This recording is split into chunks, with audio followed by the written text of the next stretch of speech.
Welcome back. Episode 71 of the Auld Triangle is here 1 week after the next double header of shows. 1 week after next. Normally we wait bi-weekly, but we've thrown this one in here for scheduling purposes. Not, you know what? Andy's fault. The two boys, the two E's. My fault too, actually. The two E's are fucking off next weekend, and that's it. We have 2 weeks in a row here now, so blame the boys. I'm here. I want to be dedicated to our strict schedule that we set at the start of the year. The boys have active social lives. I don't know. Maybe I'm just a boring. I don't want to curse again. I'm dedicated to fried chicken, Raising Cane's in the US. That's what I'm dedicated to. Yeah, man. I tell you, great. Well, you're heading off for Thanksgiving. Caoilte is off gallivanting as well, but we needed to get another episode done. There has been some news, even though we're only a week from the last episode. We opened up last week's episode talking Ian Garry and his fight with Joaquin Buckley, and we're going to have to open up this week's episode as well, talking about Ian Garry, who now has a new opponent, a bigger opponent, a better opponent, and in a bigger slot here than his proposed fight with Joaquin Buckley, which now has been replaced with a UFC 310 slot. Co-main event, Shavkat Rakhmonov is the opponent. Absolutely massive fight. It was announced in the midnight hour, probably early morning for you. I don't think it was announced over here until around midnight. I didn't see it coming through. And then so obviously the news broke early in the morning on Saturday for everyone back in Ireland. Andy, fantastic fight. Brilliant. I mean, look, I'll say one more thing before. Say it, Ian. Go on, say it. I hope that people have the same energy for Ian Garry when they were talking shit and spreading rumours and belittling him and his personal life as they should have for this fight, for him to come in here and take this fight on 3 weeks' notice against the boogeyman in the division in Shavkat Rakhmonov. 18 wins, 18 finishes. Ian Garry has balls of steel, and I have seen some level of respect online, and he absolutely deserves it, Andy. I agree, and yeah, it was madness. I didn't see this until I feel like the announcement had been out for almost a full day by the time I actually saw it somehow. I was trying to avoid spoilers for the Katie Taylor fight, watched it, and then was just browsing online, and I saw someone comment about Ian Garry and Shavkat, and I was like, what the fuck are they on about? Like, and then I see it, and it's like, holy shit. Completely agree with your point there about the respect element. Like, this is, I'm fully aware Ian Garry is not everyone's cup of tea. Not disputing that whatsoever.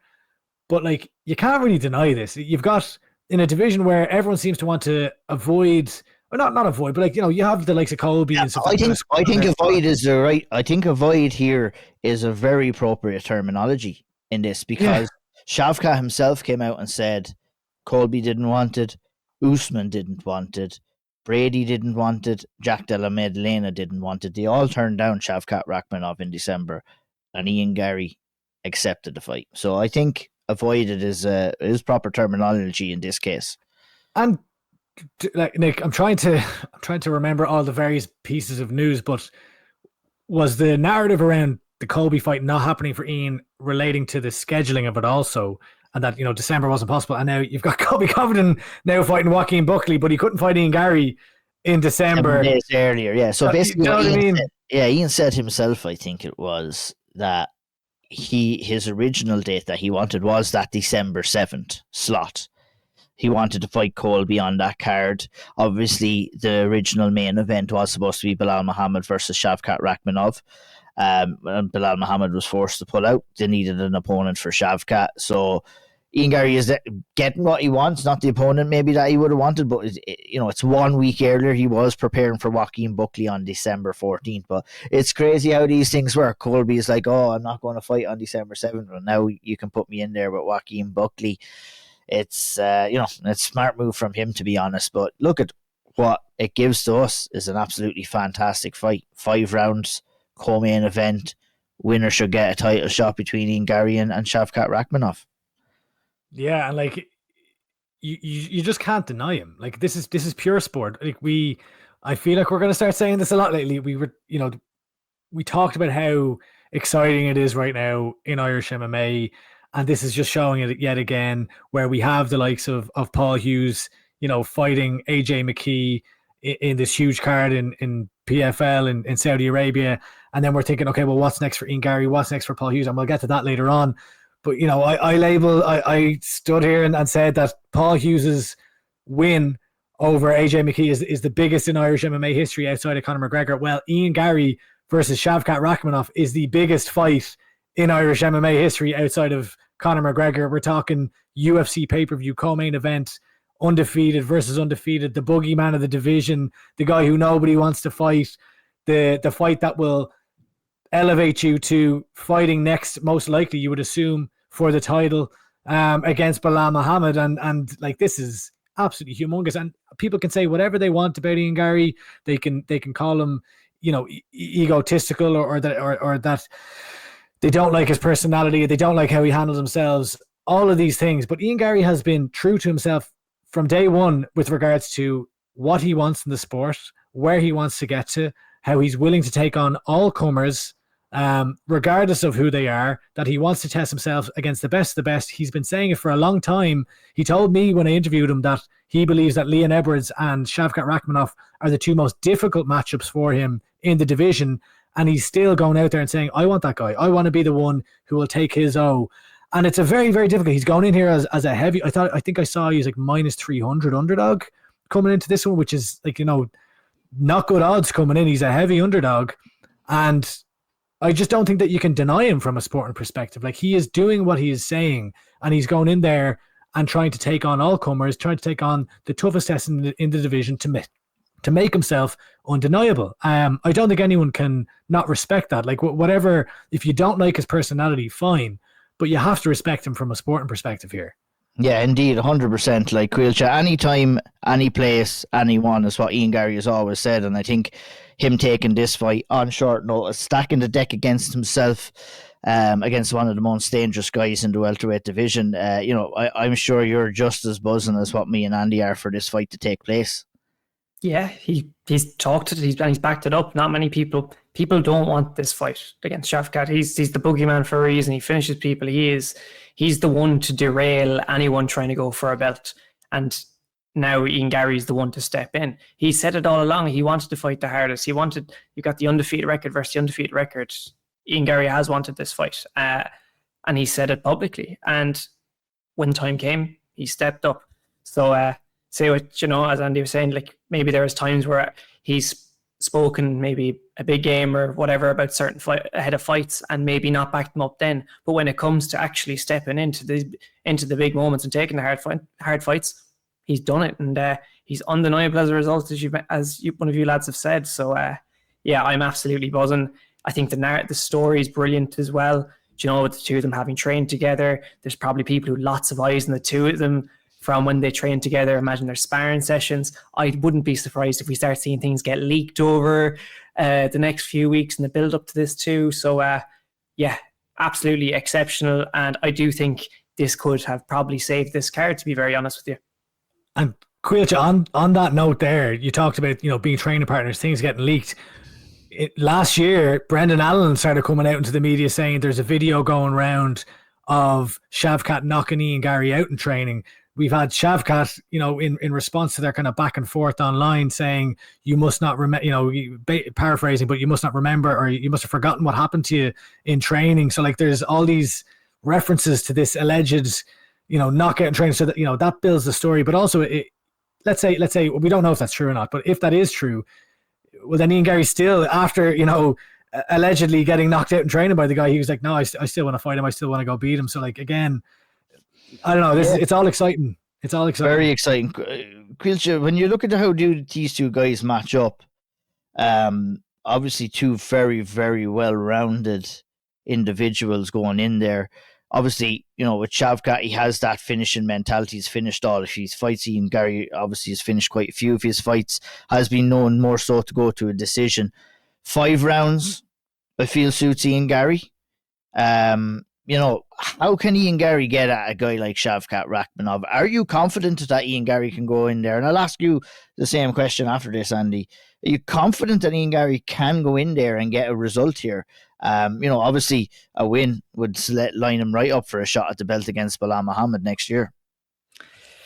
Yeah, I see no reason why he couldn't. He stepped up to the occasion, be it a decision win. He's still stepped up and he's answered all the questions, and he's kind of proven himself to be one of the top dogs in the division. So every time we've seen him come up against someone who's actually that step above, he's passed that test. So I don't see why not. Now, this is, once again, a whole different gravy in Shavkat Rakhmonov, a man who can finish and will put the fight on. I do think the fact that they know each other, like, through training as well, will play a factor into both their mentalities will be going into this thinking, I know his weak spot, and vice versa.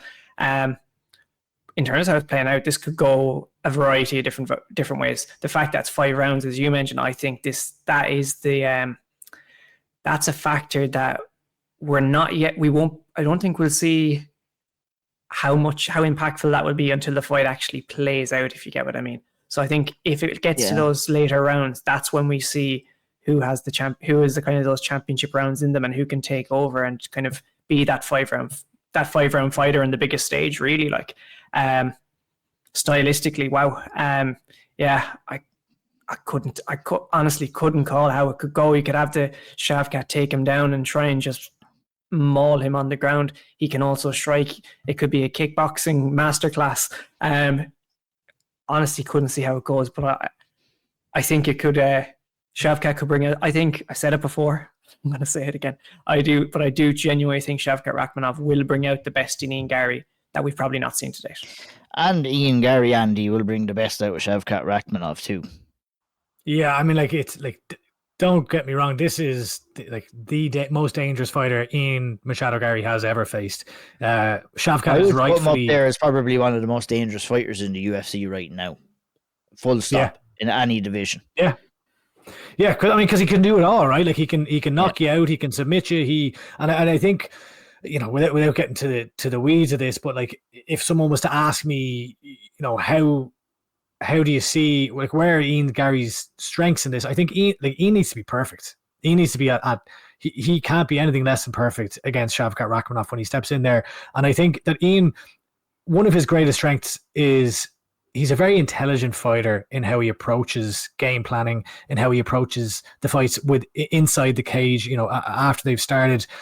And I think he has to be very tactical against a Shavkat. Like, if he starts getting drawn into the war, I think that favors Rakhmonov, because I think that he just has so many tools to end a fight that Garry is much better suited to keeping him at length, fighting tactically, using his weapons, knowing when and when not to use his weapons. And it'll be very interesting to see, obviously they train together, they'll know each other well, but I do think it works in I suppose, both of their favor. But like, Ian has been training over in Brazil. I know he's in Thailand right now training as well. He seems to have gone, and maybe that was just for the MVP fight, to a more jiu-jitsu grappling style approach. It will be interesting to see how he approaches this one. It's a dangerous approach to take against a guy like Rakhmonov, to be honest. But I mean, I think Ian Garry has his work cut out from here. Like, do I think he can do? Do I think he can win? Yes. Yeah. I think he can win. Do I think he will win? I don't know yet. Yeah, I'm not willing to make a prediction, to be honest. Yeah, I mean, the fight, the fact that it's Ian is kind of, I would imagine a fighter who's like kind of has a training resume that will prepare himself for almost everybody, but the specifics, like you said, and how he game plans for certain fighters has been excellent. Is 3 weeks enough time for him to kind of really knuckle down now? He's looking at Shavkat Rakhmonov and his rise up through the rankings as Ian, and Ian Garry knows that he's fighting Shavkat Rakhmonov. I think we knew that he was going to end up fighting Shavkat Rakhmonov at some stage. Has it come a little bit too soon? Obviously, Ian is taking the chance here on 3 weeks' notice, and I think the criticism for Ian Garry in recent fights has been, they've gone to the decision. He's fought technical, tactical fights, but he hasn't been finishing fights. I don't think we're going to see him going out there looking for a finish against Shavkat Rakhmonov, because you just can't do that. He's going to have to fight on the outside here. He's going to have to jab and use his jab and use his footwork to stay outside and frustrate Shavkat Rakhmonov, make him miss. try and tire him out. I'm wondering, are we going to see some teeps to the body? Because one thing we did see in the Jeff Neal fight with Shavkat Rakhmonov, even though he did get the finish in the third round, was he was starting to look a little bit laboured on the feet, looking a little bit tired. And it'll be up to Ian to kind of create that pace as well. So, I mean, I couldn't talk enough about how good this fight is, and I can't wait. We'll be talking about it time and time again, right up, I'm sure, on the next episode as well. We've talked about the possibilities of Ian winning. I think the bonus that Ian has coming into this fight is, even if he goes out there and doesn't get the win, you know, it'll be a learning curve for him, and it won't be as devastating, I would say, as, you know, full camp preparation and being beaten. At least he'll have, I think, the respect of the fans, win, lose or draw in this fight, Caoilte, and you know, he'll has a good blueprint to see where he's currently at as a fighter and where his skill set is at for a fighter as well, in matching up against a guy like Shavkat. Yeah, and you know, I think you alluded to, if he lost there, you know, is not, considering the short notice, he's doing the UFC a favour, but it's also less damaging than if he lost to Joaquin Buckley, to be blunt about it. So it leaves him still in a very, very strong position at the upper end of that division. So, and if he wins, sure, you know, I imagine it's guaranteed title shot against Belal Muhammad. Either way, as you said, fans are going to win. I think the UFC kind of wins a little bit with this one too. It's kind of, because they've promoted, I think it's very obvious now the UFC want undefeated young guys coming up through the ranks and having that undefeated record, and then it'll almost like those paths are now aligning from what the UFC have done. They've signed these young lads who are undefeated, built them all the way up, and now all of a sudden they're nearly at the pinnacle. But one of the O's has to go before they get to that big moment, and I think that's where the UFC wins as well. And it's kind of for them, it might show that that formula that they're working on of getting undefeated young lads is the way forward, and it might kind of prove their point. But yeah, I'm rambling a bit now. No, I don't. You'd have to think that the UFC probably want Shavkat, or like expect or maybe want Shavkat to win here, purely based on the fact that he's all finishes. Gary's, last couple, the decisions, the one against MVP. While I thought it was a very incredibly impressive performance from the UFC's perspective, they just want to see lads go in and have a car crash. If they get this fight here, I think that they're looking for a Shavkat win and then put him in for still the boogeyman, still the finisher, and then in against Belal Muhammad, who another fighter who hasn't been the most entertaining in their career, while an incredible fighter. A lot of fans kind of don't appreciate the fight style. For sure. Well, it's Belal Muhammad, a guy who's never finished anybody in the UFC so far. And that's with all due respect to him, but that's the facts. Against a guy in Shavkat who has 18 wins and 18 finishes. The marketability difference there between the two are miles apart, to be honest. But look at the end of the day, Belal has paid his dues and deserves to be the champion too. But yeah, I definitely think that there is something to say about that as well. And exciting times for Irish mixed martial arts, and a kind of what I'm seeing this is a kind of the fun times that I remember back when Ian Garry and Paul Hughes were rising up through the ranks in Cage Warriors, and there was going over and back, and Ian would fight, and Ian is the best prospect, and now Paul fights, and then Paul is the best prospect, and here we are again. We're at the absolute, look, we're talking about the way it used to be in Cage Warriors. Here we are at the elite level of mixed martial arts on a worldwide stage, where Paul Hughes is just after getting the biggest win of his career. Let it be said, almost looked at a damn near shoe in to get Irish Fighter of the Year. But if Ian Garry can come out here and pull off a win. Oh, yeah. I didn't even think about that. You know what I'm saying? Ian Garry is right back in the mix there as well, making our lives. If Ian wins this, he's Fighter of the Year. Oh, for sure. Has to be. He has to be. Irish Fighter of the Year, just for Irish. If the two people who maybe are not from Ireland listen to this are wondering what we're talking about. But it's fun to have this kind of little roller coaster merry-go-round, if you want to call it, Andy. Of we're so lucky to have two elite level prospects fighting on the world stage here, and kind of segue into what could be next for Paul Hughes here as well. Obviously it's not going to come in time in 2024, but we've seen the pictures We've heard the rumors. We don't have official confirmation, but we can still talk about it. Let's be real. Paul Hughes versus Usman Nurmagomedov. Fuck. Usman.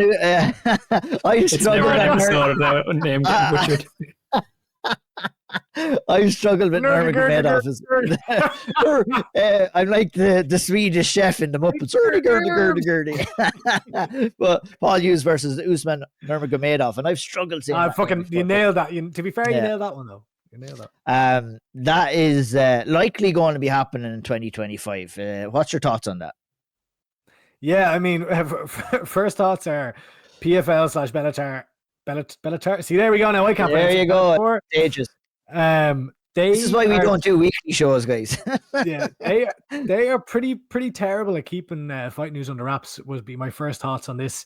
We had James Fruin, who's the international managing director of PFL, posting a photo of Paul Hughes and Usman Nurmagomedov basically sitting down. They're in the UAE. There's Francis Ngannou and Cedric Doumbé in between them. Then we see, we initially saw, I believe it was their Nurmagomedov MMA school Instagram account posted this face-off video in Abu Dhabi between Paul Hughes and Usman Nurmagomedov. So look, we don't have any official confirmation. There's no official fight news, but all signs are pointing towards the two lads squaring off for the title.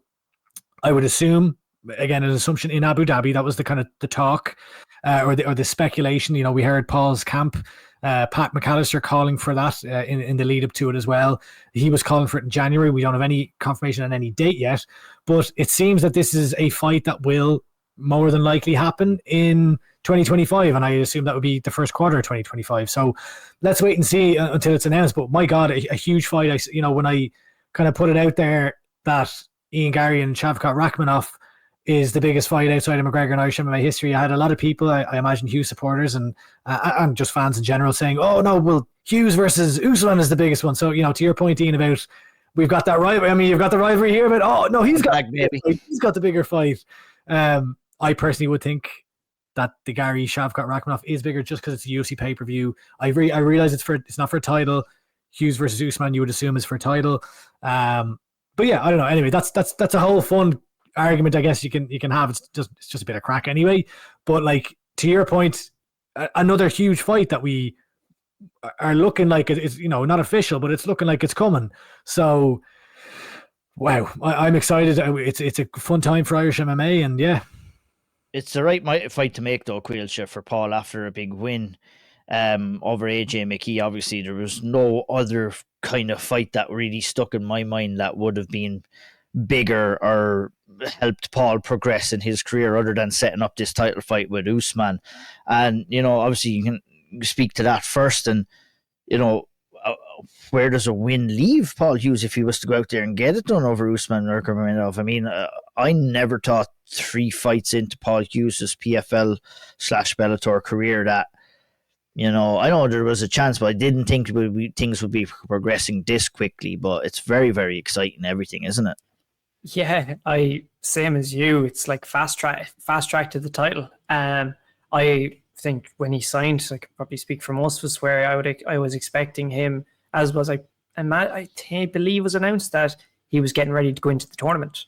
Now that doesn't look to be the case. It looks like he's been fast tracked all the way through, and he is this.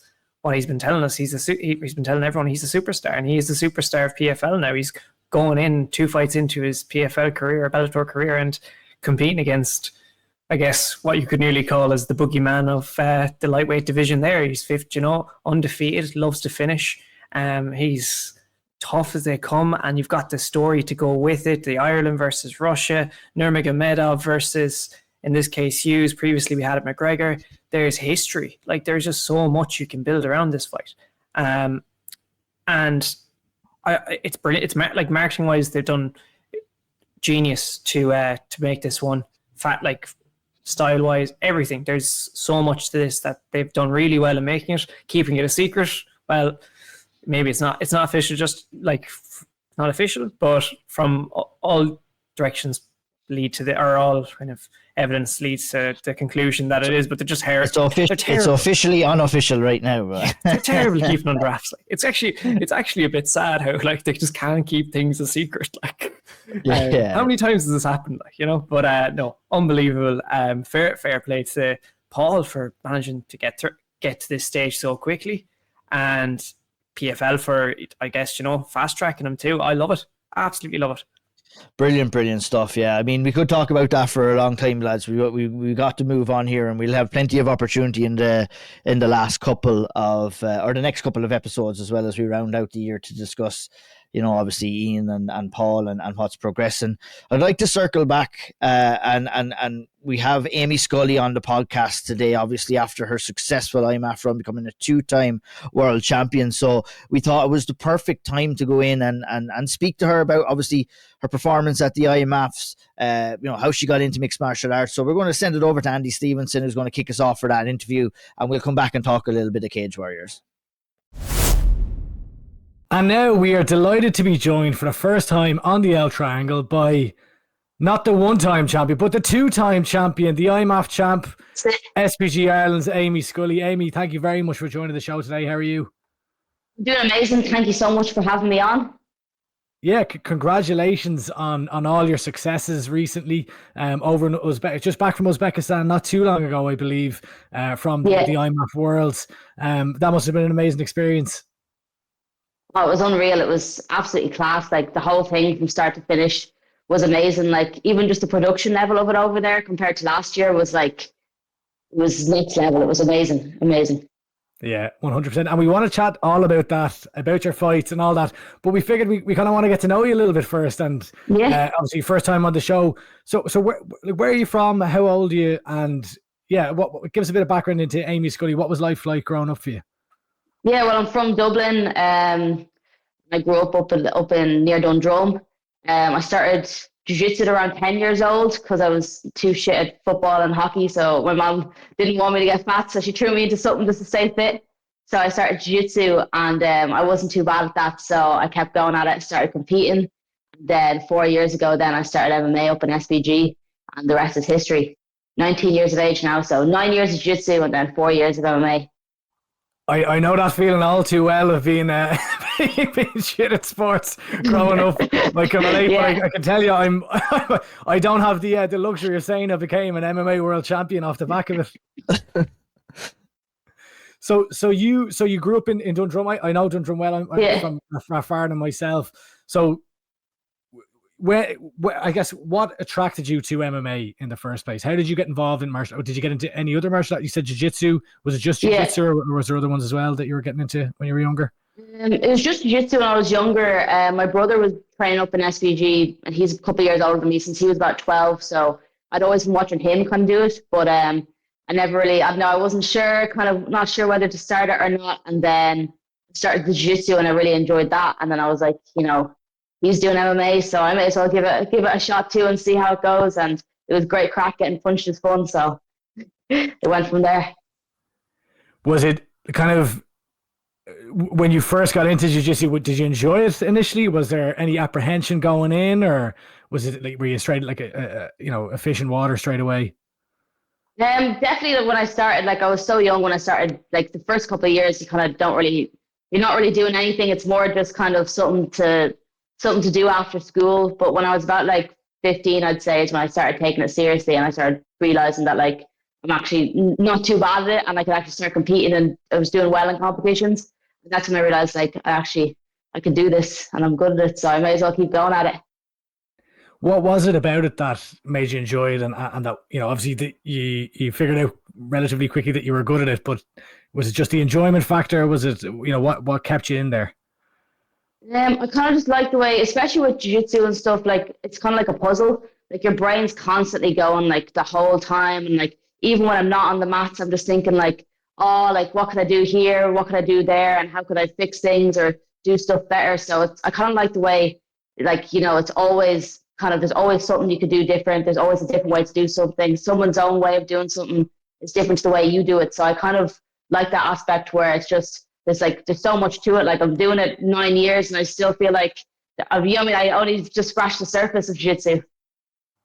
Yeah, I mean, to be doing it for 9 years and only be 19 is pretty mad. I suppose it's a sign of the success of the sport in the country these days. But I want to pull you back on something you said there. You said that getting punched in the face is fun, and I feel like, you know, kids growing up. You mentioned a couple of other sports there.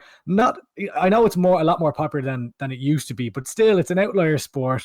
And for most people won't have that same opinion. What was it like as like maybe your teenage years when you were doing this sport where you're doing jiu-jitsu, getting into MMA, you're enjoying getting punched in the face by the sounds of it?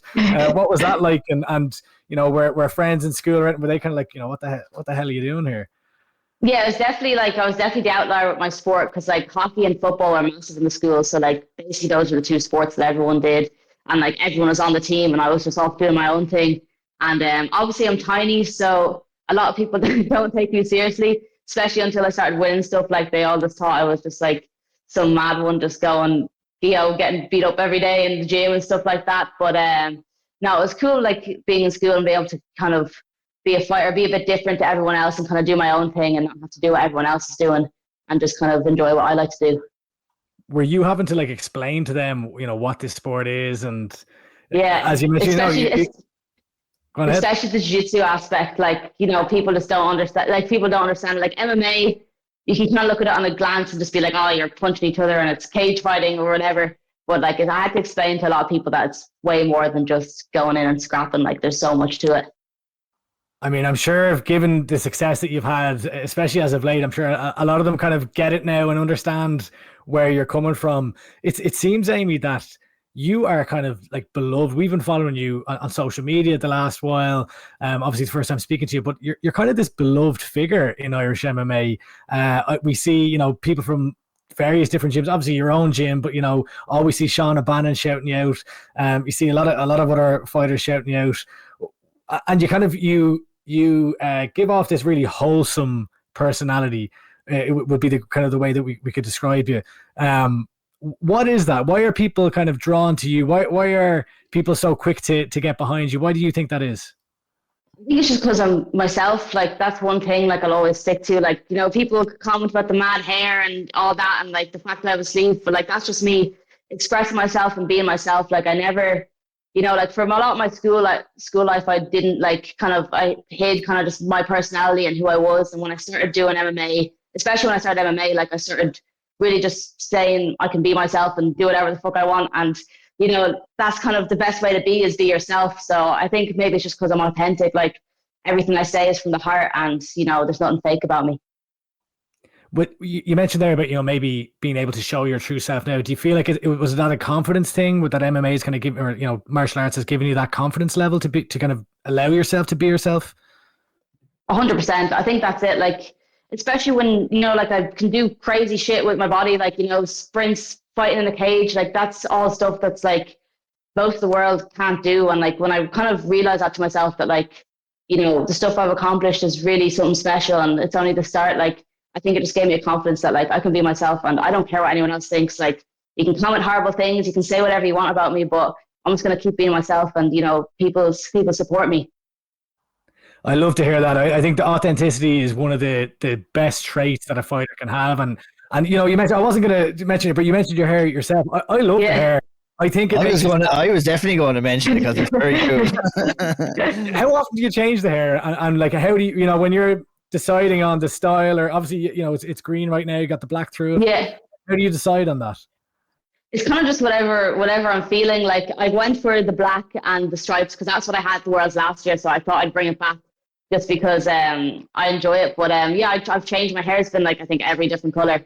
And I have it like short now. So I can just like, fresh canvas, can change it to whatever I want, whenever I'm feeling. But it's something that I like to have to express myself. I think it looks cool. It was actually cool in the arena over in the IMAPs. It actually like it was UV, but I didn't know it actually glowed. But when I got in there, it started glowing when I got in. But no, it's just something I like to do. And it's just like a fun way to kind of express myself. How often have you been changing it? Like, have you been doing this for years or?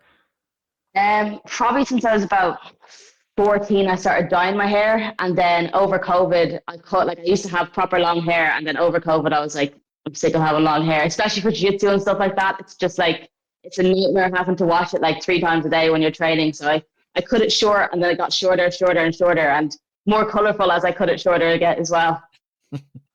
I love it. I think it makes you stand out. Like, I think, you're in It's a sport important. where, It's important to stand out. You know what I mean? Always remember way back in the day, it was Chris Lieben had the red hair, and other people had, Charles Oliveira just fought last night, has the bleach blonde hair. It's kind of like a trademark for you, Amy, and it's important to stand out as well when you're in that kind of MMA scenario as well in the community. That's it. Like, you don't want to blend. Like, I don't want to blend in with everybody. I want people to see me and want to follow what I'm doing. So I just thought, cool way to stick out, cool way to look cool as well. Well, one of the ways that you certainly stick out is, and I wanted to ask you about this because we run a podcast and we do clips and we do stuff on social media and haven't a fucking clue what we're doing half the time trying to figure this out. But you seem to have social media down to a T because you've got a great following. Your videos are phenomenal. Like, you just seem to get it. Like, how long have you been, kind of putting that effort into your social media, and like how do you come up with all these like skits and different videos? Like, do you plan it out? What's your process for this? Because you're great at it. Well, to be honest, since I was like a kid, before I wanted to be an MMA fighter, I wanted to be a YouTuber. Like, growing up in like kind of my generation, that is kind of the dream job that like so many people have. So I'd always had an interest in like the way like the algorithm and stuff works. So I started seeing like fighters kind of doing a couple of videos and stuff like that. And I was like, I think I'm going to try that and just kind of, work from there. Started doing my own vlogs and they started doing really well. And then with the skits as well, it's just like, I'm just thinking of things like, oh, that's funny. And then I just try to record them then myself in my room. But it was something I'd always been interested in, like social media. I find it so fascinating the way kind of stuff works and how videos work. So maybe it's just like the nerdy aspect of me, but like I always I'm checking the statistics, seeing which video does what, which thumbnail to put, like how even to start videos, like it makes a huge difference on the reach and stuff they get. So that's all stuff that kind of really interests me, and like I enjoy kind of trying to crack the kind of Instagram code to try to make my videos do well. So this is all you. You're one person show here, just doing everything. Yeah, all the videos, like I record everything, I edit everything, I do it all myself. I mean, that's very impressive. Like, we might have to throw you a few bombs and start getting in as the fourth member here of the L Triangle. And like, how important do you think that is? I'm obviously like you're an amateur right now, but at the same time, like we see, like Nate Kelly, for example, in your gym, one of your teammates. He's got a lot of shine on him, obviously because of his ties to Conor and all that from years ago. But like more and more. It used to be, you didn't really have to worry about any of this stuff until you're a professional. But you see fighters when they're amateurs now building that following so that when they go pro, they've got the kind of, the eyes on them already, and then they can build from there. And I know I've heard you talk, and we can talk in a little while about your aspirations in the sport. But like, do you think about that aspect of MMA, that it's not just fighting, it's also about kind of building your brand and putting yourself out there? 100%. Like, when you see all the fighters that do well and get money, they're ones that have huge following. Like, when you see even like something that I was even like looking at was like Sean O'Malley and Merab, like the whole build up, all the skits like both of them were doing, like that's all stuff that builds interest for fights. And like that's how, you get more views, you get more money. Like, that is the fight game at the end of the day. So for me, like I started doing these videos because when I go pro, I don't want to have to build from when I go pro and then, try to build a platform from there. I want to already have a platform before I go pro, that I kind of have that momentum coming with me, that once I go pro, maybe promotions might be already interested in me instead of having to I'll already have proved myself before I go pro, if that makes sense. That makes complete sense. Go on ahead, Caoilte. Amy, I think you already have a lot of eyes on you with, I guess, the social media aspect. Like, I remember looking at the IMAFs this year and even last year, but this one in particular, you were kind of you were front and center for a lot of things due to I guess the social media platform.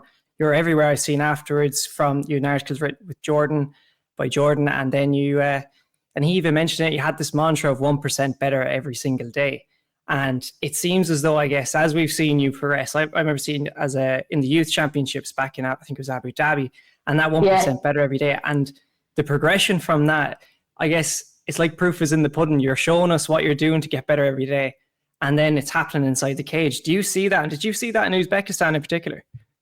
Yeah, like that is kind of how I live. Do something to get that little bit better every day. It was actually really cool to be able to kind of bring loads of people along with me, because for the final, like, I was fighting someone that had beat me before. I'd actually done a vlog going up until, for the Europeans, up until that fight. So people who were following me from back then would have seen like the build up to that fight, me losing, and then, you know, me going off to Thailand, training my arse off over there, coming back, and then going to Uzbekistan and then getting it back. It's kind of like a little, you know, it's like a little story, like it's a chapter kind of closed, like being able to get that fight back. But like, it is something that I think, you know, like 1% better every day. You can see my improvements. And if you look back even on the vlogs, like from the start of this year at my training, like I feel like I've improved like tenfold in the past 6 months. I mean, I guess we saw that in particular when you're in Uzbekistan as well, and competing, especially with avenging the loss against Julia Glass. Because did you feel like that was kind of one that you wanted to get back all along, and that was nearly a story in itself, building up until the final that the two of you meet again, the reigning champion versus who beat her in the European Championships as well? Yeah, it was like it was like a story. Like, it was perfect. We were on the two opposite sides of the division. We both got our wins, and we got to meet in the final for like one big old scrap. Like, it was great. It was exactly how I wanted it to play out in my eyes. Like, just being able to fight her in the final, I wouldn't have had it any other way.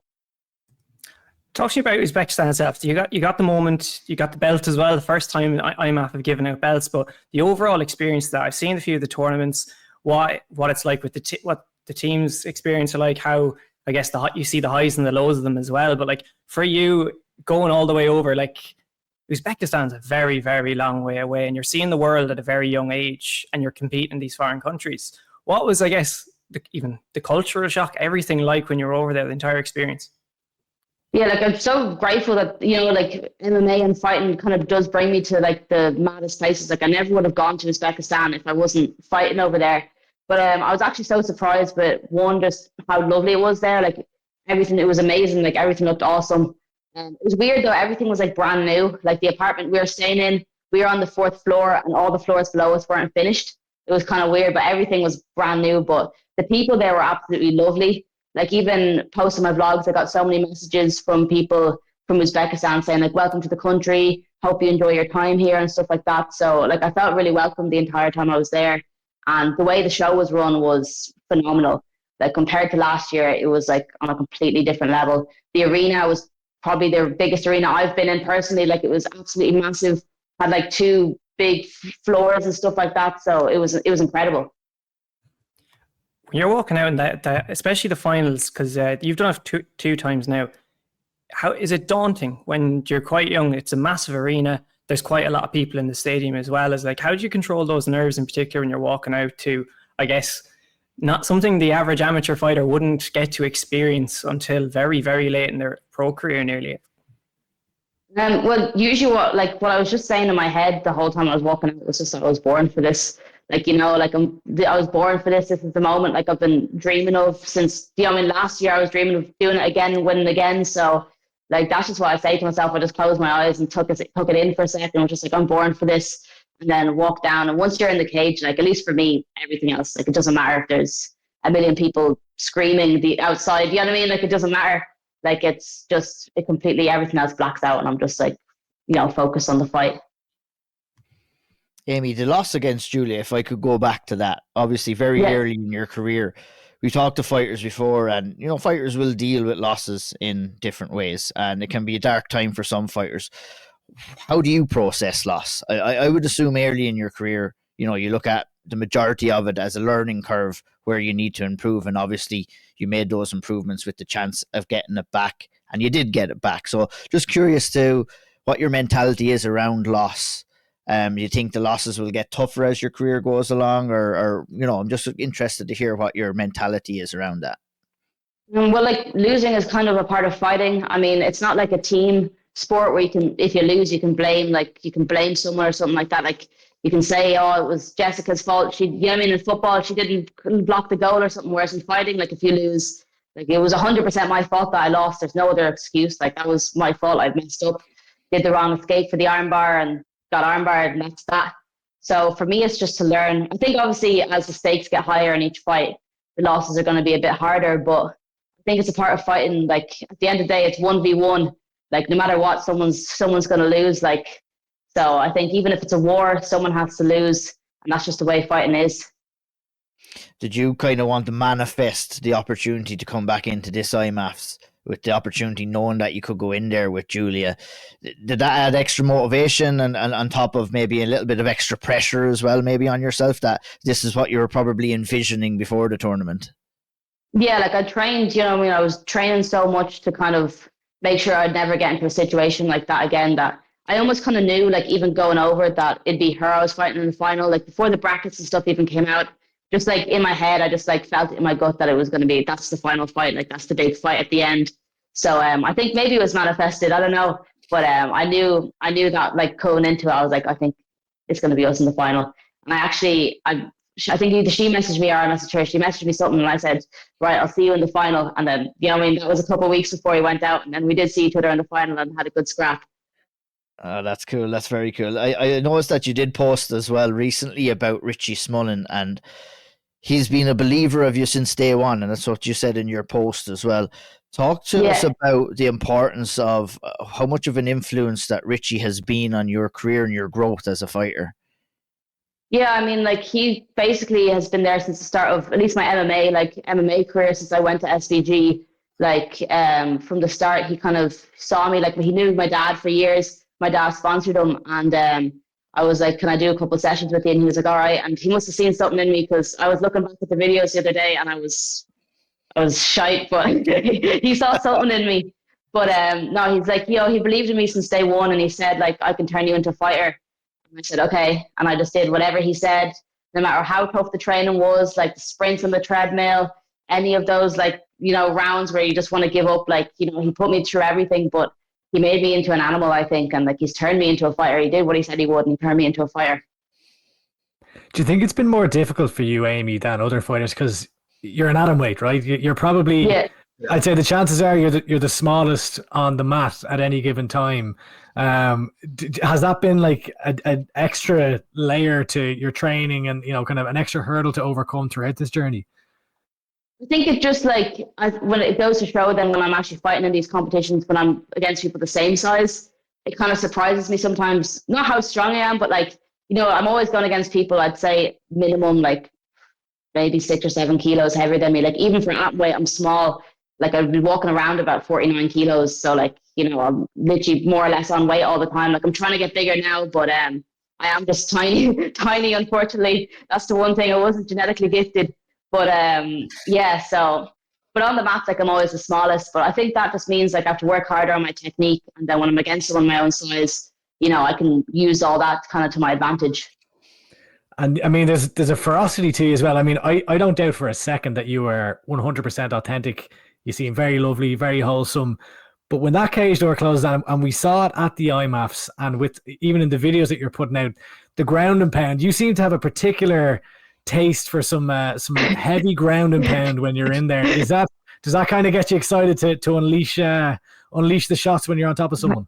To be honest, like when I was for the first fight, like when I got on mount and I started like hitting you on the face, I was like, let's go. Just like, what I mean? It was like, this feels great. Like, so, like maybe I think there has to be something a little bit wrong with you if you're an MMA fighter, but I do enjoy punching people in the face as well as getting hit in the face. But like it felt great just to be able to like smack someone, I guess, I don't know. And just win, like to show that I'm like a good fighter, like. It's great. I liken it to, Jasmine Jasdavicius in the UFC right now kind of has a similar style when she gets on top. It's like, it's a violent style, and you kind of have those similar kind of traits in your game as well. You talked about being an atom weight and obviously being a lighter weight. From us looking from the outside in and following MMA and women's mixed martial arts, particularly in Ireland, the talent pool is there. But it's difficult to find competition, Amy. So, over the next couple of years, I'm sure you're taking that kind of into an account. I know you talked about maybe a possible move up to strawweight eventually. What way are you kind of foreseeing the next couple of years going for you? And is it the fact that, you can't get as much competition at atom weight in Ireland and maybe as much as you would like in Europe? Would there be plans to go across to the States maybe? I know Dana White has flirted with the idea possibly of bringing in an atomweight division down the line as well. Just curious as what your thought process is on that. Well, I'm just taking everything kind of as it comes, but this is right now, like at least for when I'm still amateur, like I'm fighting 3 or 4 weeks time down in Cork on EFC, and that's at strawweight. Like I probably won't be 52 by then, but the plan is to get bigger. Like even if I want to be professional, I can't be the size I am if I want to fight atomweight. So the plan is just to get a bit bigger, keep fighting, taking whatever fights I can. Like it's at least if I'm fighting at strawweight, I'll have a bit easier time getting fights over in the UK or in Ireland at least. But that's kind of the plan because there is no atomweight in the UFC right now, and like I want to go to the UFC, so I have to just start putting some meat on my bones, I think. Amy, you're 19. Obviously, you've had a great experience at amateur so far. Multiple IMAF tournaments, double champion. You fought on Clan Wars. You've obviously got the fight coming up on Elite FC. How much longer do you see yourself as an amateur? When do you see yourself moving to the pro ranks? If I'm being honest, it's whenever Richie tells me I'm ready. That's it. Like it's like Gary said the same thing when he was asked and he was an amateur, but that's it. Like he'll let me know when I'm ready. Like I still feel like, especially with my striking and stuff like that, I have a bit to improve, and I want to make sure that like everything, like everything's ready. Like I don't want to go pro, be undersized, and lose fights that I should be winning where I'm technically better because they're cutting an extra 4 or 5 kilos of me. So I'm just going to take everything as it comes, focus on amateur for the moment. And then whenever Richie says I'm ready to go pro, then that's when I'll be going pro. It's a good answer. It's a good answer. And when you look at your career as a whole, what's the idea? Like, do you want it? Like, okay, it sounds like you will at some point go pro. What are your goals? Yeah. Like, people have different goals in the sport. What do you see for yourself, or what would you like? But honestly, I'd love to be a UFC champion. That's it. Like, it's everyone's dream. Like, there's loads of different promotions out there, and I'll fight anywhere. But like, at the end of the day, that's the dream. I think everyone that gets into MMA, like especially Irish people, like they saw Conor get the belt, and like that's just something I want to do. And especially for women's MMA, like I want to be, hopefully one of the first Irish women to be a UFC champion. Does it inspire you to see, back when Conor was, fighting for a world title in the UFC, there weren't that many representatives at the time on the, the highest level for women in Ireland. But now we've got, Sinead Kavanagh in your gym, Danny McCormick, Leah McCourt, Sean O'Bannon. There's loads of examples around the country right now. Is it inspiring to you to see those women who are already fighting professionally and are at the top of their game?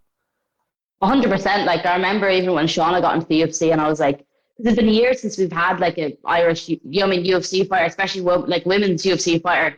So like when I saw her get into the UFC, that was like Like it was like, oh, the Irish are taking over again, and give me a couple of years and I'll be following thereafter in the women's division, I hope. 100%. And of course, Aisling Daly, the trailblazer in the UFC back in the day. But I'm going back on my own point here, but there wasn't that many. It was my point. No. But yeah, no. So what comes next, Amy? You've got the fight against Emily Badmeev. Is it you take a break for Christmas then, or like how do you see 2025 going?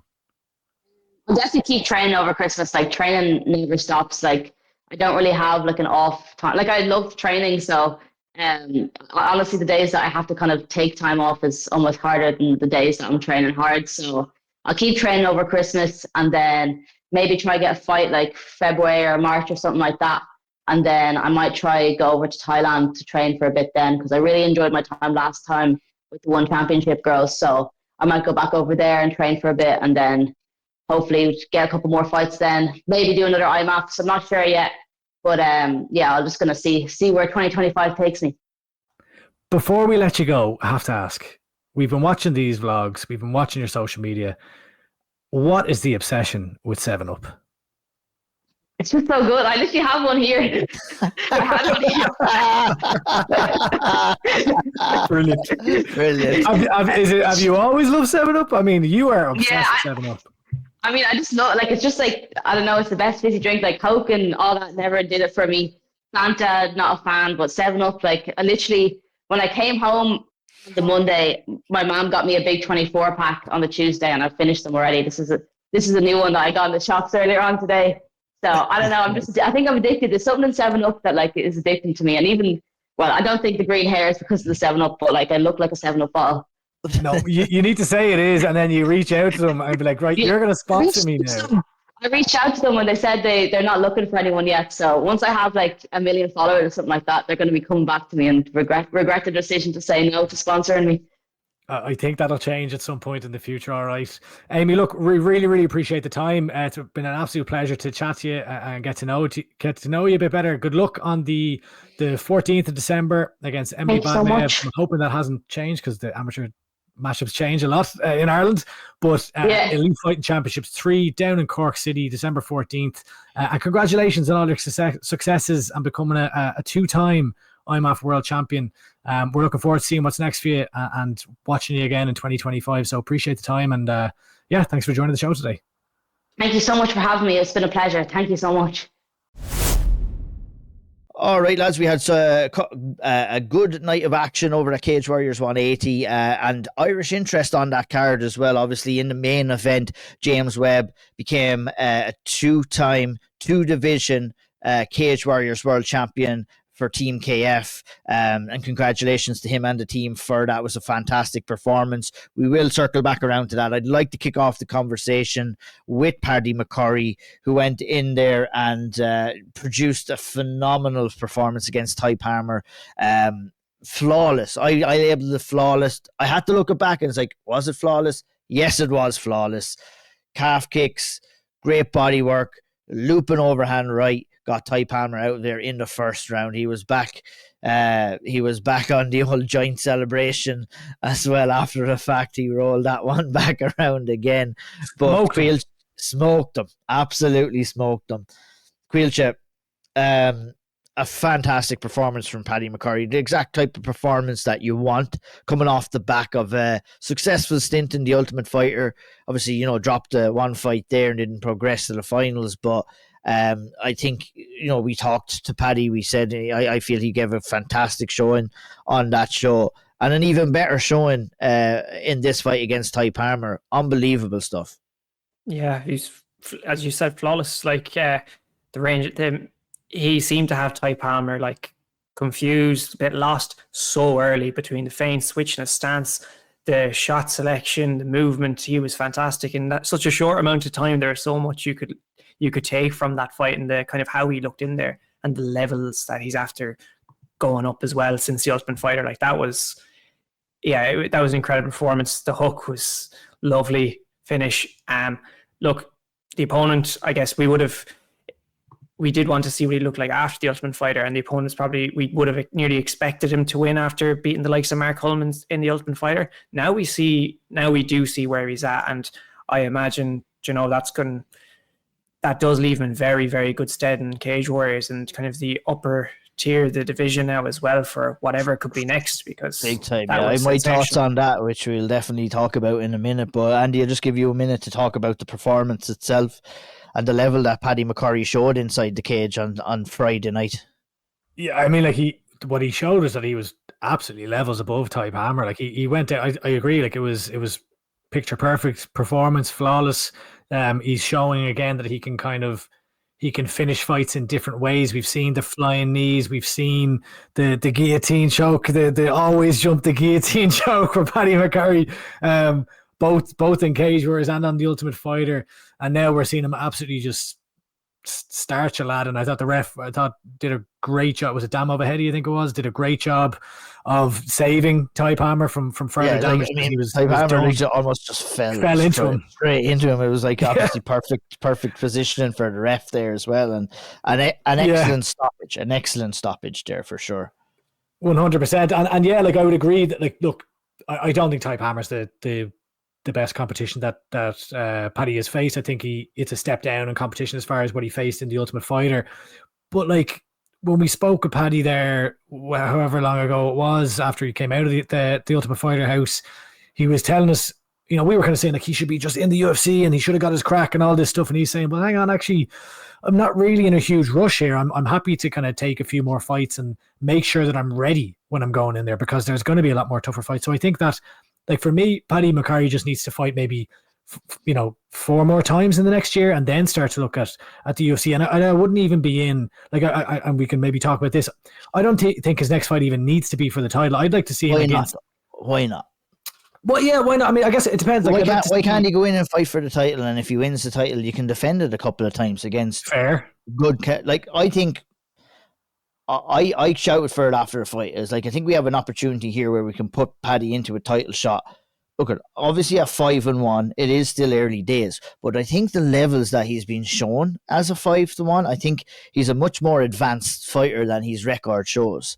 I agree. You know, I know I'd seen that you shouted out maybe for him to go in against Big Mike. With all due respect to Big Mike, I think he wipes the floor with him. Like, I think, you know, it's going to be he's going in there against a big hitter. I think that he's faced tougher competition in the Ultimate Fighter household. And I think, you know, a Big Mike is another win on the record for him. Let's see if he's fucking ready. That's what I'm thinking. Belandi? Let's put him in there and let's see if he's ready for a title shot. Let's see if he's ready and good enough to win that title, and then we can see if he's good enough to defend it a couple of times. In reality, if we're looking at the landscape, we have a title shot early next year in Cage Warriors, right, in Ireland. You could put him in there. You could have him defended once more, and with that timeline, you're coming in around the next Dana White's Contender Series again. So that's the way I see it. I mean, like, I don't hate it. Like, I understand, strongly against it. I understand where you are as well. I understand where you are. I'm just saying, my opinion is that I think he's at a level where he's almost ready to kind of go and let's have a crack here at the title. Yeah, I mean, like, go on ahead. Yeah, I wouldn't have. I can see the argument 100%. Now, the other side of it is you got guys like Will Curry, who's coming back off the Contender Series, off back of a loss. I imagine is going to be sitting there waiting for, and he was on a good streak in Cage Warriors. I know he lost, but he's probably one fight away from a title as well. I would have said maybe one more for Paddy before a title, but there is the argument for to go directly in. Now, I would personally, if you're going to go down the title route, I'd love to see Will Curry and Paddy McCorry go at it before one of them fights for the belt, unless Belandi leaves to go to UFC. You know, there's obviously different factors involved, but Curry and McCorry is the one that I'd personally absolutely love to see. That's a great shout now, to be fair. And if it is going to be somebody that's not a title holder, you know, the likes of Will Curry, and it has to be high level up in the middleweight division. You know, Andy, sorry, I kind of cut you off a little bit in your kind of explanation. Just if you want to kind of talk a little bit about how you would like to see Paddy kind of progress over the next couple of fights. Is kind of a couple, you know, maybe a number one contendership fight next before a title fight, or maybe one or two more at that stage. What do you think? I don't really. I think it's kind of like, as far as like what would I think would be good for him, I don't think it really mattered. Like I know I said there, but maybe, you know, it doesn't have to be for a title next. It also could be. Like, I just think that, like, you have to be fighting guys that are better than a Ty Palmer right now. And like, that's no disrespect to Ty Palmer. No, like, you know, I'm not offended by the match, Brendan. I just think that what he said to us is he wants to kind of get that more experience and make sure that he's ready. And I think, you know, you went in there, blew the doors off Ty Palmer. Great, absolutely brilliant performance. I think I want to see him against the likes of the guys we're talking about, you know, the Will Currys, the Dario Belandis. I think McStanton's gone to Octagon. I don't know if he's signed there kind of long term or what, but, you know, he was obviously the former champion. He just lost to Belandi for the title, but like those kind of guys you want to see. So whether, like, if it's straight in for a title, I think he's well capable. I'd love to see that. I think, as you said, you could build more of a hype behind, like, let's say if he goes in there and does fight for the title next and he wins it, and he does it in Ireland, like, there's a lot of hype you can build around Paddy McCorry there as well. I think wins it on the Dublin card, defends it on the Belfast card, off the Dana White's Contender Series as a or even, I mean, it depends on what the schedule is. Like, we need to see the Cage Warriors schedule for 2025. They've said that they're coming back a couple of times, at least twice in 2025. I don't know when yet. There's been rumors of April. I think someone had Peter Quealy kind of referenced that to us in an interview. So, but like, that's all. That could all just be hearsay for all we know. So it'll be interesting to see what the dates are on Wikipedia. And Ian's got a smile on his face. We also, Wikipedia, we take this with a pinch of salt. It's labeling April 6th, 2024 as the potential Cage Warrior show. So would you want Paddy to wait? I guess the question is, do we want Paddy to wait till April, 5 months away? before competing again. If it's for a title, yes, you get yourself into a champ camp, and I think that's more than enough time to kind of get yourself ready for a fight like that. Does Wikipedia say anything about an Italian event or? Wikipedia says that there is no Italian event. A little snatch and grab in Italy again. Caoilte Yeah, I mean, their dreams. Paddy McCorry about to inflict more PTSD on poor Italian MMA. Well, yeah, actually, no, I actually got my dates mixed up here. This is actually last April's show, so I really missed. All right, well, you can find that one. Yeah. Well, we are aiming for a March or April again, which is. I think that's what it sounds like, yeah. But it'll be interesting to see. I think he's ready. I've even since before he Paddy, is ready. Yeah, I think that. Paddy, I said that he was going to become a Cage Warriors middleweight champion before he got into the tough household because I could see the level that he's at. And if we're all sitting here, my argument is if we're all sitting here saying that he is ready, then why wait? That's my question. Why wait? Yeah, fair enough. Let's see. That's the way I am. But I understand your perspectives as well. And it's more like fucking hell, I do get excited when I talk about Paddy McCorry. I wanted him in the UFC already. I think the decision he made not to go there and fight in Cage Warriors is definitely the best decision in hindsight. But yeah, I want to kind of see him in there and fight. Maybe we do need to see him getting in because fair enough, he's in a different position where like I'm looking at, say, like you have the likes of like Harry Hardwick right now, he's already on his second or third title. I think it's his second title defense coming up. You've got a lot of. It's not as clear cut as like you just win a Cage Warriors title and off you go to the UFC. Now, obviously, Paddy's different because he's been in tough, but maybe it is better that he gets straight in for a title shot to be able to defend it.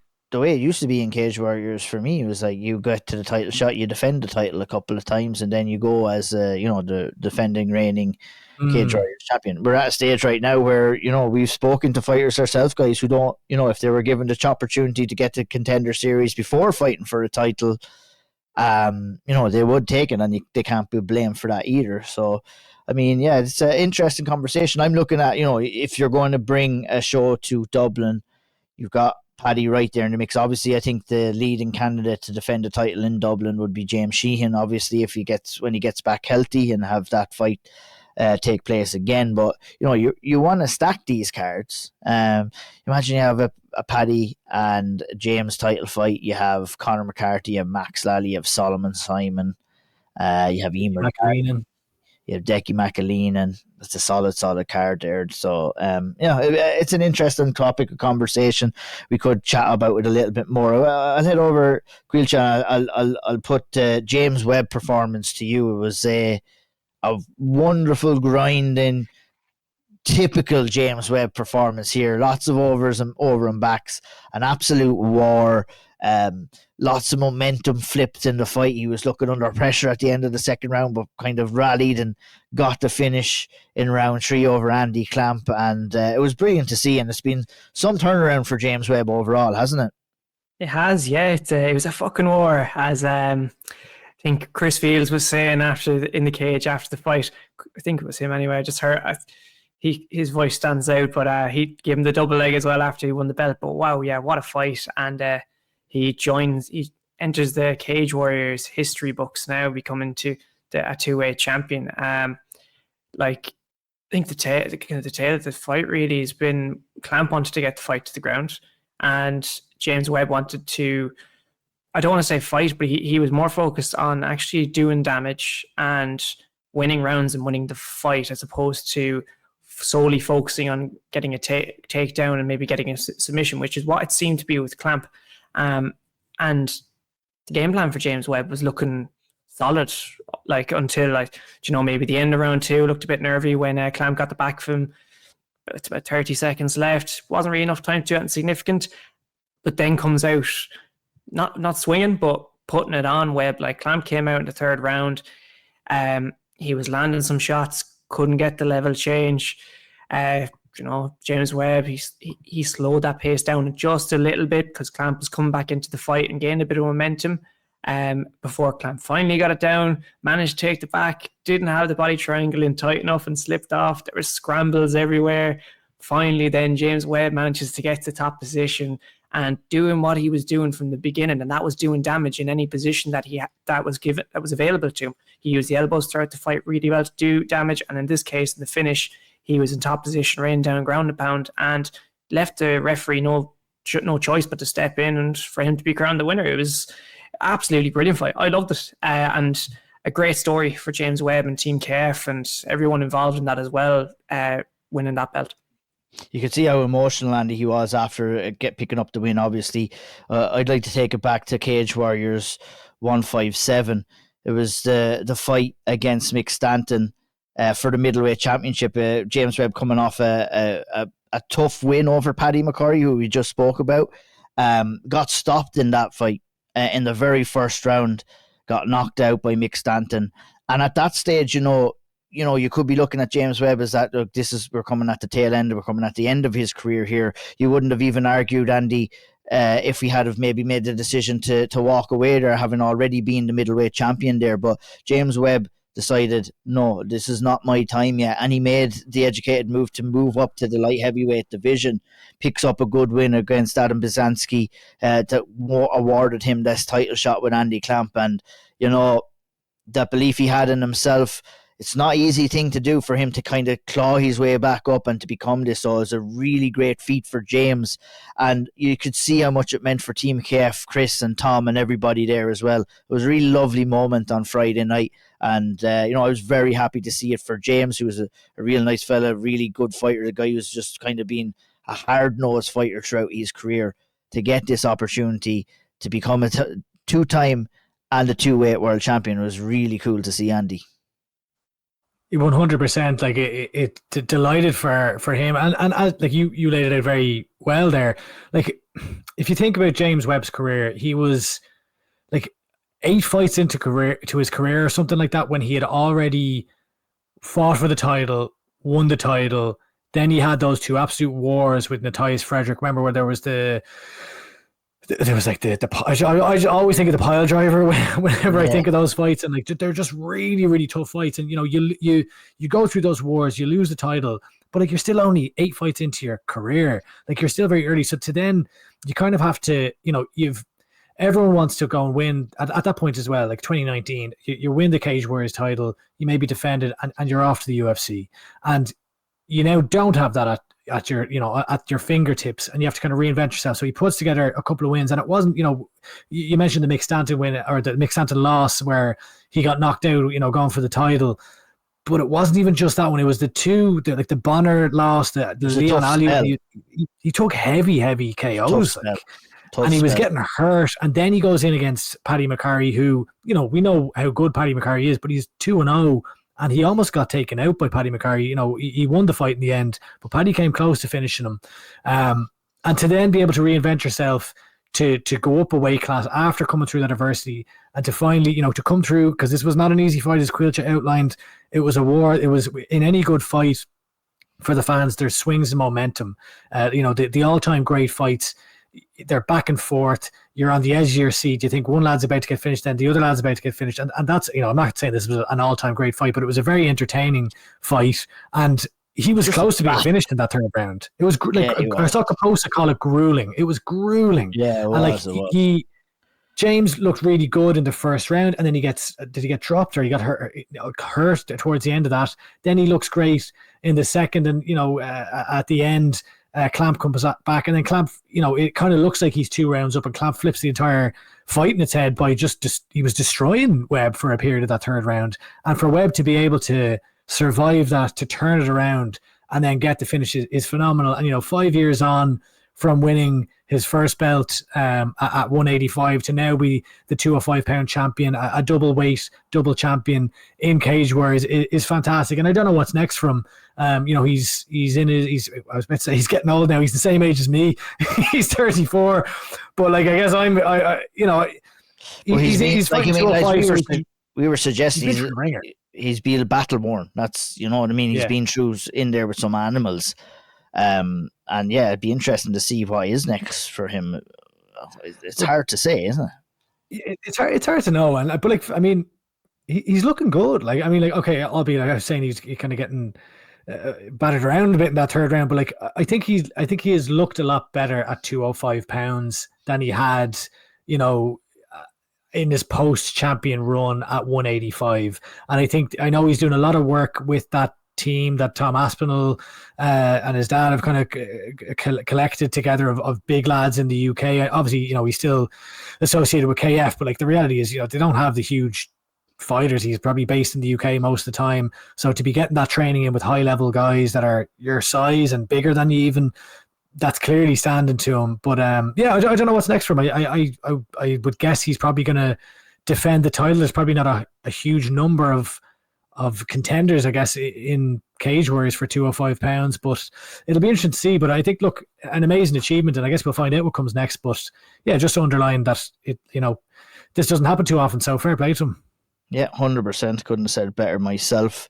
We'll wrap up today's episode, lads. We'll talk a little bit about the domestic action. Obviously, as we are recording this right now, the Caged Gladiators Ireland show up in Belfast is kind of happening or close to being finishing right now. But we do have a couple of results that we can run through on that. Caoilte, I don't know whether you want to take us through a couple of those results.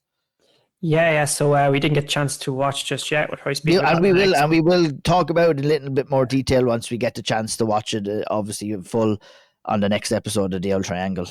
But we were sent some results over. We were Dave Farrell doing the Lord's work in Irish MMA. He's travelled up and he was putting up all the results. We've seen quite a few. You know, Jack Core, he's defeated Mikey McCoy via first round TKO. It was a corner stoppage, I believe, and that was a pro bantamweight, so that was the main event of the whole show. Jack Core moves to 2-0 now, and it's massive for him going forward. It'll be interesting to see where he goes, especially with the news Cage Warriors release about coming to Ireland next year. Amateur heavyweight, the man Andy's a big fan of, Matthew Poore. He defeated Derek Schollerin via first round TKO. We had Emma. Make the Smullen fight. We also had another member of the Core family win with Emma McCorry won the amateur lightweight title with a first round TKO over Alex McCook. We actually saw that one. There's a lovely shot to the body. He goes up top with the head kick as well, and then he followed up with another shot too. Brilliant finish from him from what we've seen of it. And the other one we have here is Kira. Core's leaving lads breathless, were they? Ah, Jesus. Oh god! Oh, I love it. I hate it. I love it again. I love it. I was thinking of one as well, but you got there ahead of me. Oh, good.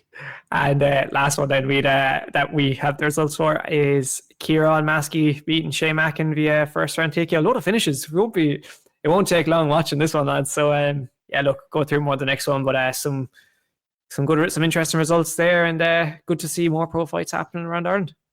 Absolutely, yeah, 100%. Couple of any thoughts on Andy? I know you wanted any more kind of chorus references here now, or one and done? I think that's the only chorus song I know, to be honest with you. Yeah. Is Sharon of a fight? Is there Sharon Core? I think there's a Sharon Core. Sharon Core is one anyway. Jim Core, Sharon and Jim. No. Anyway. Moving on. I'll save your lushes there, Stevenson. What I will get you to talk about is LFL's love affair with Irish fighters, because we have a couple of more heading over there. Obviously, we have Tiernan Loughran, who is going to be competing in a couple of weeks as well. But we have Georgi Groza versus Ali Popescu. Great fight at LFL 15, along with Yanderson Castro, who's taking on Can Herson. At LFL 15 too. Two great fights added onto that card there, Andy. Yeah, 100%. I always love it. Like Janderson Castro, I feel like is kind of flies under the radar a bit in Irish MMA. He's always in tough fights. He's always dangerous, heavy-handed. So it'd be interesting to see him. And George Grosjean, obviously we last saw him on Cage Warriors, I believe, if I recall. Which I thought, maybe I was wrong. I thought he had signed with them, but maybe not. But look, Grosjean's a savage, and I think that most important thing for him. You've been talking, yeah, right. He's very good. Yeah, it was ever since that. I never remember which. There was the night. Was it? No, he fought Fufu Fares, and Fares had kind of had his way initially, but he just dug deep and managed to get the win there. And then since then, he just seems to have built on and adding tools to his game. And now we see him in pro, and he's fucking raining down elbows on people. But yeah, like I'm glad to see him matched here, because I think it's probably more important.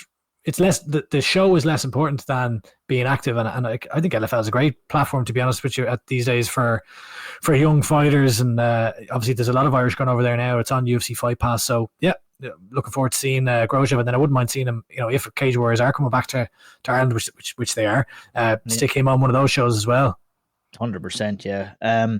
Last but not least, on newsworthy items, we have a fight for Sarah Elliott Sheridan against Bernadette Mascherano cage fight series. It's on November 22nd. We'll take that in and definitely discuss it on the next episode. But it's been, I would imagine, a frustrating year for Sarah Elliott Sheridan. She last fought, I believe it was a K1 fight when the card that we were at Caoilte was Cage Legacy 23 in August. But it's good to see her back in the cage, back fighting again, a decent prospect coming up. And you need that fight. You need those fights to grow. So it's good to see her back in action as well. We also have Chaos, very next day on 23rd, Chaos FC 24. We discussed it a little bit on the last episode. We actually have some fights on the card. Andy, I don't know whether you want to bring us through a couple. Jamie McAleese versus Damien McKenna, one that stands out for me on this card. Really good fight. Yeah, 100%. I believe it's Damien McKenna's pro debut. I think probably the two. I need to go and look at top. I can't remember if Jamie McAleese has fought pro before, but I believe it's both their pro debuts.